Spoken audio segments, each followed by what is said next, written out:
Excuse me.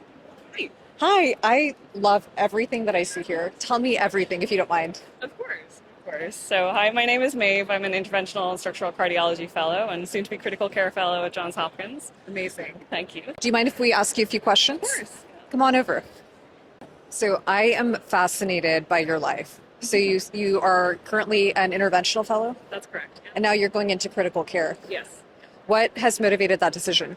So, I think when I applied for fellowship, I was very interested in cardiac critical care. I had a great experience in residency about taking care of high risk shock patients. And then when I joined in fellowship and got experience in the cath lab, I just loved that too. What I saw naturally was that the shock world was moving towards a lot of device-based management. And really the benefit of these devices, I think, is diluted a lot by the complications. So I think having expertise in both will be really important in terms of being placement and proceduralist, but also developing a consensus in the community about what the best way to manage these patients is. So that's really my goal, is to bring the expertise from both ends and become kind of a thought leader in this space, hopefully over time. I am so excited to Yeah. see your career progress because people like you are very badly needed in our community. We have these incredible tools. We have really sick patients that we can do a lot for, and really optimizing how we take care of them and making these practices accessible in larger communities. I think that's so important. And so you are going to be bridging an important gap. Oh, thank you. I appreciate that. And I think you're right. Everyone is very motivated in the space, regardless of what direction they're coming from, to make these as safe and effective for patients as possible. I think the engineering is there and the technology is there and developing at pace. But how we apply it to patients in the real world, both in like large urban settings and more rural, spread out practice networks, that all needs to be figured out. And people are motivated to do it. So I'm just glad to join the community. Well, I'm very impressed. You are brilliant. You are forward thinking. And I do have a question for you about what makes you you. What is your thing outside of the cath lab? That's a great question. I think I love my job because it exposes me to people. I'm just so interested in people and kind of community as well. So what I love to do is just develop like that broader base of life. I just like being outdoors, running, building community and those things.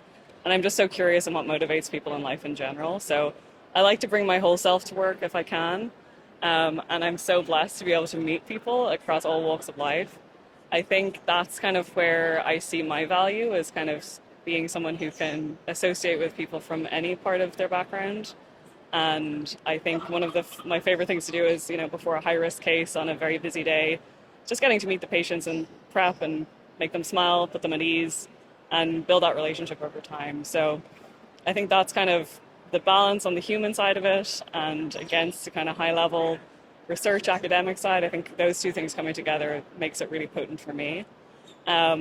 But I just enjoy life, I have to say. It's not the natural, career path for interventional critical care. We have busy, busy people, but it makes you appreciate the time off that you do have. I do think what you said is the holy grail. It's almost like you have to be in this place of like joy, gratitude, whatever it is that elevates you as a person, to create that healing environment for someone else. And so I'm just so impressed. I'm blown away.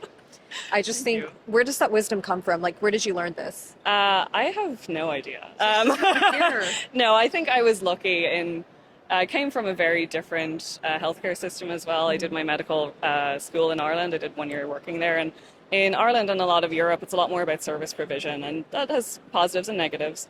But you do have a very kind of integral place in the community. People appreciate you for the services that you're providing on a public level. I think taking that perspective over here has really stood to me, and remembering that people are at their, most difficult days sometimes when they come into the hospital, and you can be that person, even if you're not giving them good news, even if it's not what they hoped for, to just make the journey a little bit easier. As I said, I'm interested in people in general. So a lot of my reading is about psychology, about, human connection, things like that. And I think that stands to me. I don't think it's required reading for everybody, but it's what interests me and what kind of motivates me. I think it makes you a very impressive person, and I know it's going to serve you very well in your career. And I also just want to know, will you be my friend? You're so cool. Absolutely.